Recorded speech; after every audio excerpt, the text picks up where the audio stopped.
आज की वीडियो में हम फोटोसिंथेसिस के अंदर पिगमेंट्स के रोल को डिस्कस करेंगे। सबसे पहले हम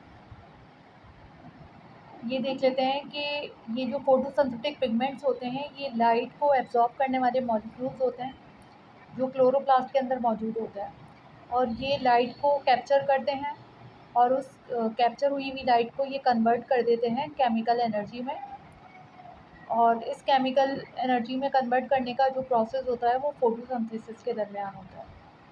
अच्छा, अब आप लोगों को अच्छी तरह से पता है कि जो केमिकल एनर्जी है ये कार्बोहाइड्रेट होती है,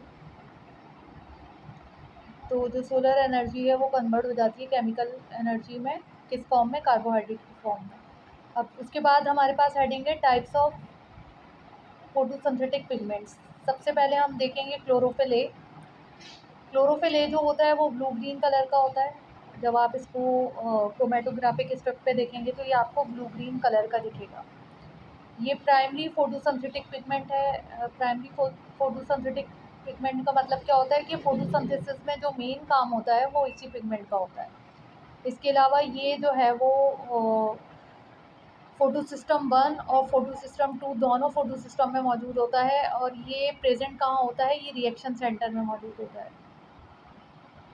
पिगमेंट सिस्टम जो होते हैं उनके अंदर जो होता है वो एक रिएक्शन सेंटर होता है जहाँ से बेसिकली फोटोसिंथेसिस जो है वो इनिशियलाइज़ होती है, और वहाँ पे इलेक्ट्रॉन्स जो हैं वो एक एनर्जी कैरियर से दूसरे एनर्जी कैरियर की तरफ बढ़ते हैं।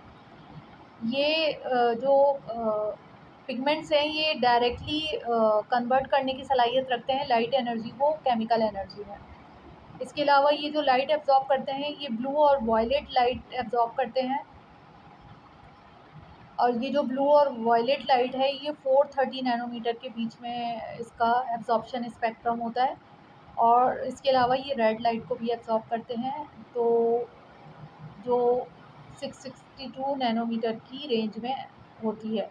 तो इसके दो एब्जॉर्प्शन के दो पीक्स हैं, एक 430 नैनोमीटर और एक 662 नैनोमीटर।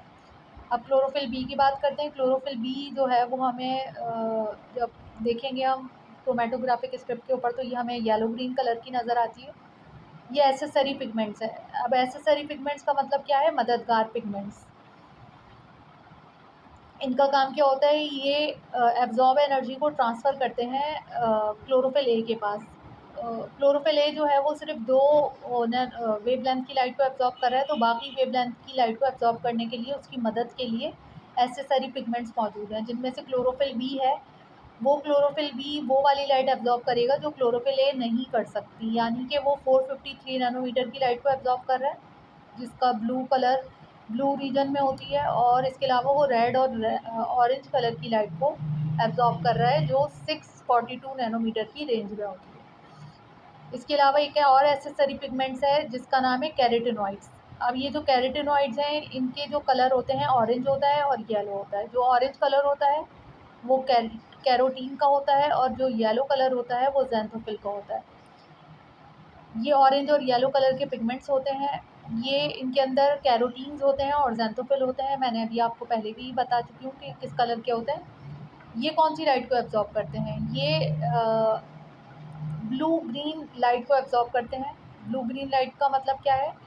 450 से 500 रेंज के बीच की लाइट को ये एब्जॉर्ब करते हैं, ब्लू ग्रीन लाइट को, और ये एब्जॉर्ब करने के बाद क्लोरोफिल को जो है वो फोटो ऑक्सीडेशन से बचाते हैं।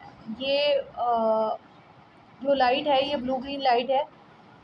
ये लाइट जो है ये क्लोरोफिल को जो है वो डैमेज कर सकती है, तो क्लोरोफिल वो लाइट जो है वो एब्जॉर्ब नहीं कर सकता। तो बजाय ये कि वो एब्जॉर्ब उसको ये डैमेज होने उसके अंदर डैमेज हो जाए और उसके अंदर फ्री रेडिकल बन जाए, और उसका जो मॉलिक्यूल है वो उसमें से इलेक्ट्रॉन जो है वो बाहर निकल जाएँ, और वो जो है वो वर्थलेस हो जाए, वो किसी काम का न रहे, उसके अंदर फोटो ऑक्सीडेशन हो जाए। फोटो का मतलब लाइट, और ऑक्सीडेशन का मतलब रिमूवल ऑफ इलेक्ट्रॉन।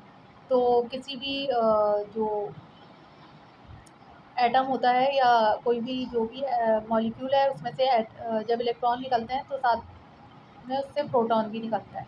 तो बेसिकली उनका जो शेल है वो अनस्टेबल हो जाता है, वो फ्री रेडिकल में कन्वर्ट हो जाते हैं, और वो फिर किसी से भी वायलेंटली रिएक्ट करते हैं और इस तरह से वो अपना जो भी एटम है या जो भी उनका स्ट्रक्चर है वो तबाह कर लेते हैं, तो बेसिकली ख़राब हो जाते हैं।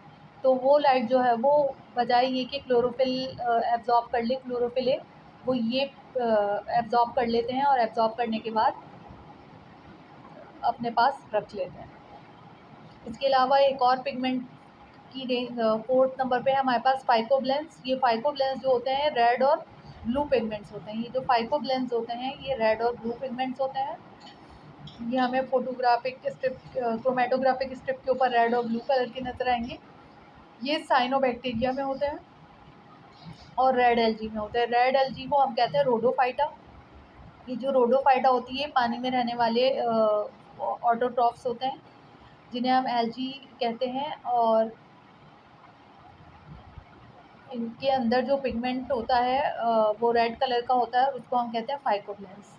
इसके अलावा साइनोबैक्टीरिया जो है वो नॉस्टॉक, आपने नाम सुना होगा नॉस्टॉक।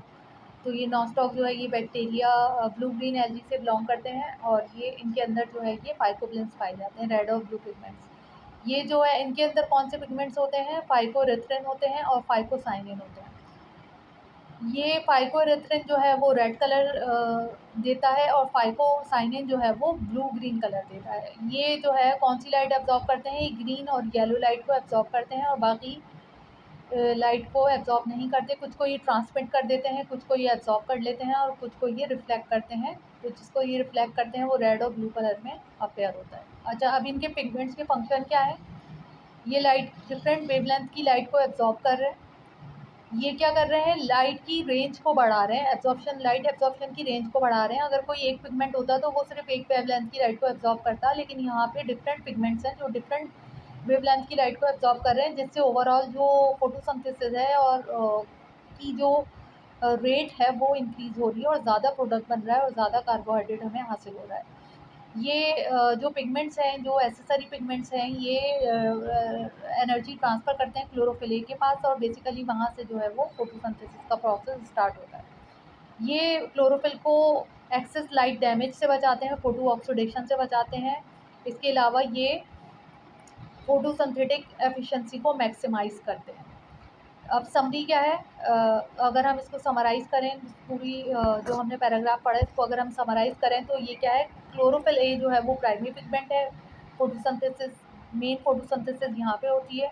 इसके अलावा यहाँ पे एसेसरी पिगमेंट्स मौजूद होते हैं जो वो वेवलेंथ की लाइट को एब्जॉर्ब करते हैं जो क्लोरोफिल एब्जॉर्ब नहीं कर पाता, या एब्जॉर्ब करने के नतीजे में उसके अंदर फोटो ऑक्सीडेशन हो जाए तो उसको डैमेज होने से बचाते हैं और उससे लाइट एक्सेप्ट भी करते हैं और उसको ट्रांसफ़र भी करते हैं। इसके अलावा फोटो जो है वो प्रोटेक्ट करते हैं फोटोसिंथेटिक अपैरेटस को। तो बेसिकली आज का जो लेक्चर था वो हमने पिगमेंट्स, डिफरेंट टाइप के पिगमेंट्स देखे। नेक्स्ट लेक्चर में हम जो है वो इसको मज़ीद डिटेल से डिस्कस करेंगे।